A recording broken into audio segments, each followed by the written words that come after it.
ध्यान करना भैया आंख बंद करके बैठना नहीं है। किसने कहा? ये तो उसका केवल पोस्चर है। ऊपर यहां बैठ गए, योग किया, सांस खींची, वेरी गुड,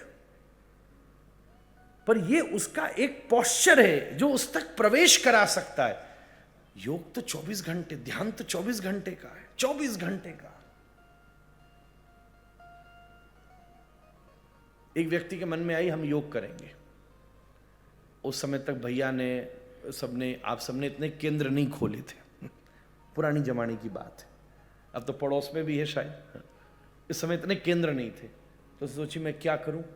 सीडी का जमाना था, सीडी ले आया, सीडी लगाई, सामने जाके बैठा। एक योगी जी आकर सीडी पर बैठे, मतलब सीडी के अंदर वीडियो में बैठे। अब योगी जी ने कहा ठीक है, सीधे बैठिए, सुखासन लगाइए, आंख बंद करिए, सांसों को खींचिए। इसने सांस खींची, अब भैया सीडी अटक गई।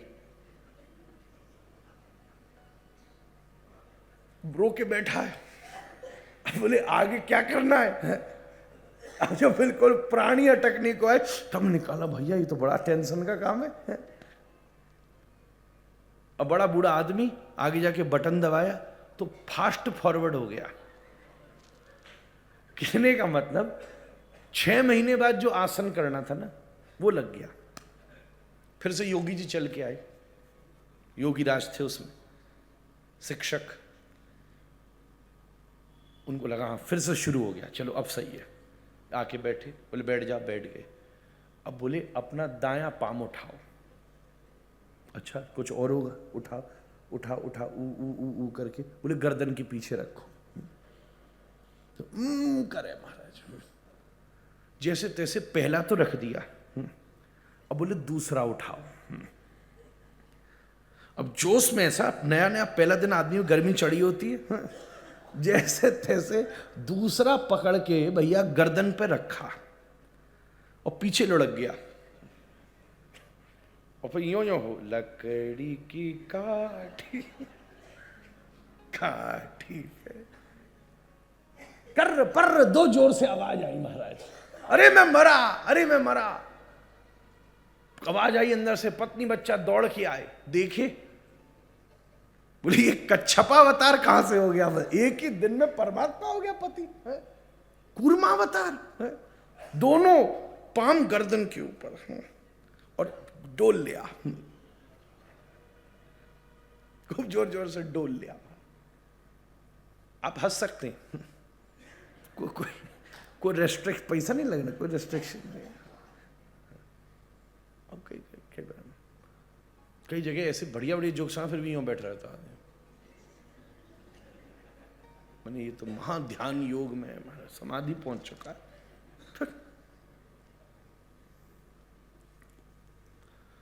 निकालो मुझे, बचाओ, हल्ला करे भैया।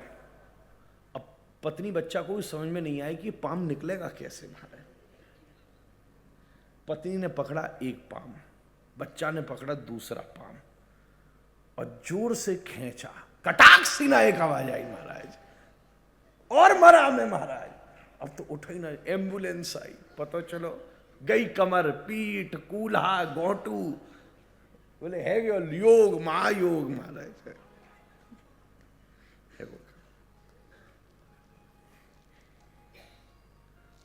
क्या करो महाराज,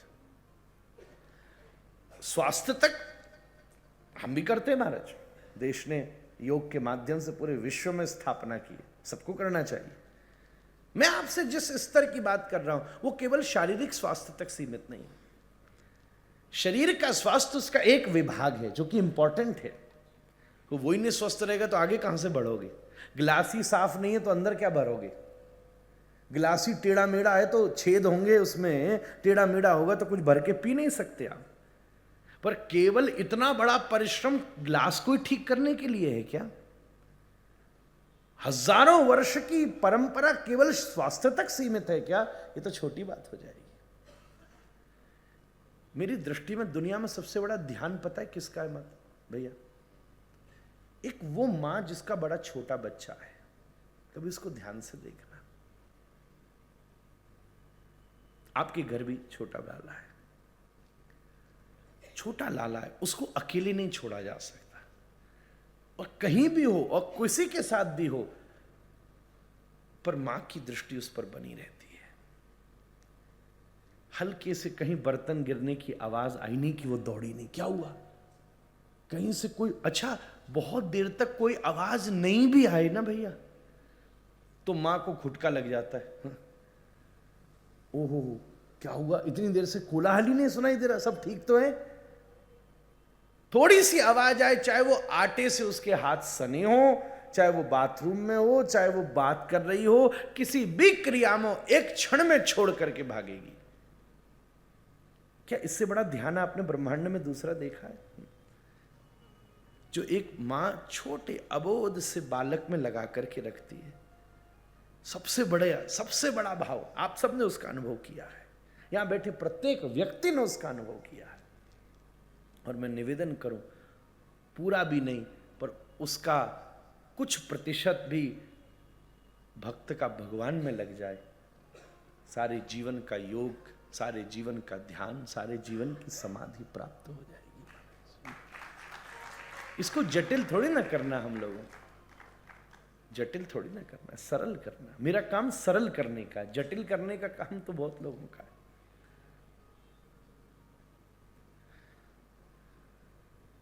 तो जब ऐसी गोपी जिनका ध्यान लगा था, कृष्ण ने वंशी बजाई, उन्हीं को सुनाई दी, सबको नहीं सुनाई दी।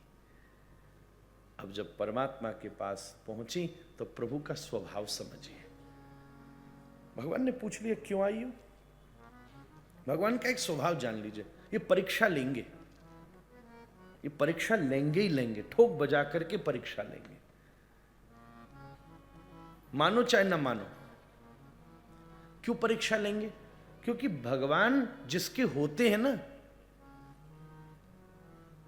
उसके स्वामी नहीं, उसके पराधीन हो जाते हैं। गीता में कृष्ण ने कहा अहम भक्त पराधीन। एक बात कहूं, संत ने अगर कोई मजबूती से बात कह दी ना, तो भगवान को भी करनी पड़ेगी महाराज, प्रतिबद्ध हो जाएंगे प्रभु।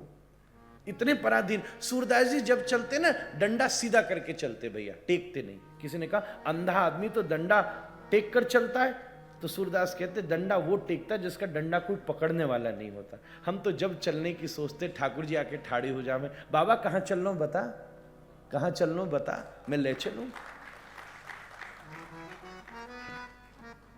छछियावर छाछ पे नाच रचावे महाराज। बताओ, वो द्वार पर खड़े हुए प्रभु शबरी के झूठे भेर खा रहे हैं महाराज।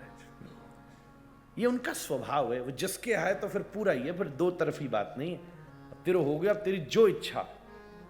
एक बात बताओ, हमारे घरों में जो प्रभु है ना, वो सीधे क्यों हैं, वो हिलते क्यों नहीं है? पता है मूर्ति क्यों लगते हैं? मानो वो भी हमें चैलेंज देते हैं। भैया ध्यान से सुनना, वो भी हमारी परीक्षा लेते हैं कि तू मुझे चेतन करके दिखा। मैं तो चेतन हूं, पर तेरे सामने सीधा बैठा रहूंगा। अब तू अपनी ऐसी प्रवीण भक्ति दिखा तो सही कि तू मुझे नचा के तो दिखा, खिला के तो दिखा। भक्तों ने नचाया, जगन्नाथ को नचाया कर्मा ने खूब महाराज। आप पद गा रहे थे ना, कल हमने भोग लगाया कर्मा बाई का। कर्मा बाई जगन्नाथपुरी चली गई थी। आज भी जगन्नाथ जी को कर्मा का भोग लगता है, खींचड़ा, आज भी। अच्छा, कर्मा खींचड़ा जगन्नाथ में बांटती। अब जगन्नाथ मंदिर की रीति रिवाज बड़े उल्टे, मतलब उल्टा नहीं कहना चाहिए, सॉरी, पर बहुत शास्त्रीय पद्धति से जुड़े। अगर वहां कुछ आगे पीछे हो जाए तो दोबारा से सारी सेवा होती है भैया, इतनी नियम है। अब भैया वहां गड़बड़ हो तो वो तो पूरी रसोई धुलेगी। अब प्रभु भूखे खड़े, अब विधि तो पूरी करनी है क्योंकि बड़ों की आज्ञा है, करें क्या? तो वहां के भक्त कहते, तो ठाकुर जी पूछते बड़ी भूख लग रही है, अभी तो टाइम लगेगा भात बनने, सब काम होने में। तो दाऊ ने जगन्नाथ जी को कही, बलराम जी ने, आजकल पुरी में नई भगत आई है कर्मा, और खींचड़ा बना के संतों को खवाती है। तो कहते जगन्नाथ जी मंदिर से दौड़ के भोग का पर्दा आना होता तो दौड़ के चले जाते और वेश बदल के कर्मा का खींचड़ा चकाचक पाते महाराज।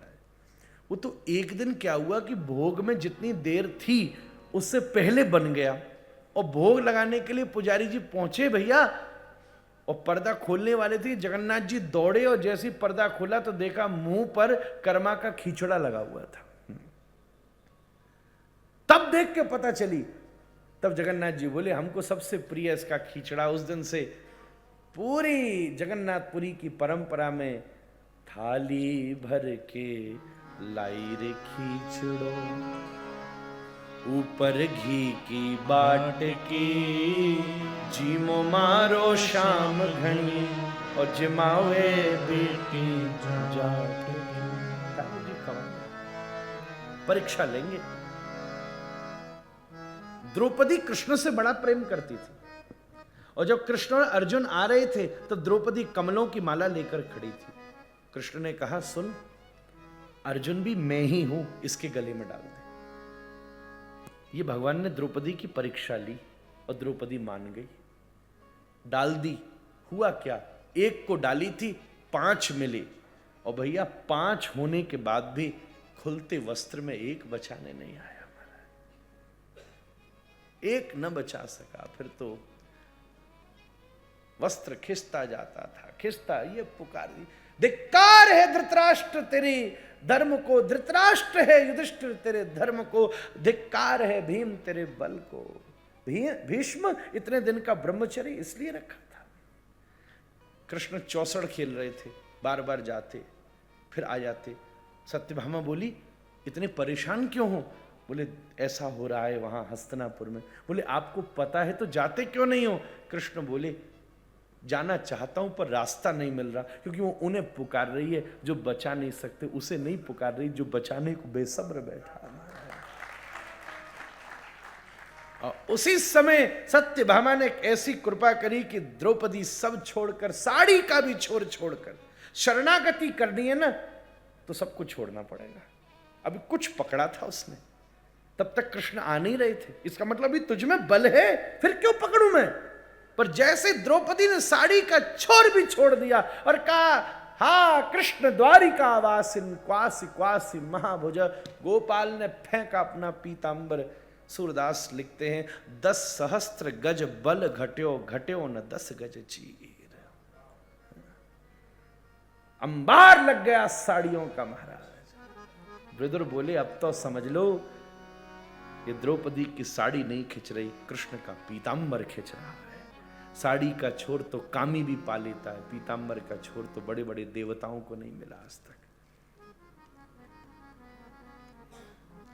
इस परीक्षा का भगवान विकल्प देंगे। इस पर माला डाल ले, यश पर माला डाल ले, धन पर माला डाल ले, प्रतिष्ठा पे माला डाल ले, वैभव, बहुत सारी विकल्प देंगे। परीक्षाएं पूरी 1 नंबर की माला है। आज गोपी से भी बोले क्यों आइए, लौट जाना रात में। उसी समय वो विनय करती है, मयि बम विभोर हति भवान गदितुम नृशंसम, संत्यज्य सर्व विषयांस्तव पाद मूलम, भक्ता भजस्व दुरवग्रहमात्यजास्मान्, देवो यथादि पुरुषो भजते मुमुक्षु। हमें नहीं पता था प्रभु आप इतने कठोर हो। आदमी सब भूल जाए अच्छी बात है, उसको अपनी औकात नहीं भूलनी चाहिए कभी। हैं को तुम प्रेम करने योग्य हो? दुनिया कहती ना तुम निर्गुण हो, सच में निर्गुण ही थे। हमने अपने गुण दे दे करके गुणवान बनाया है तुम्हें।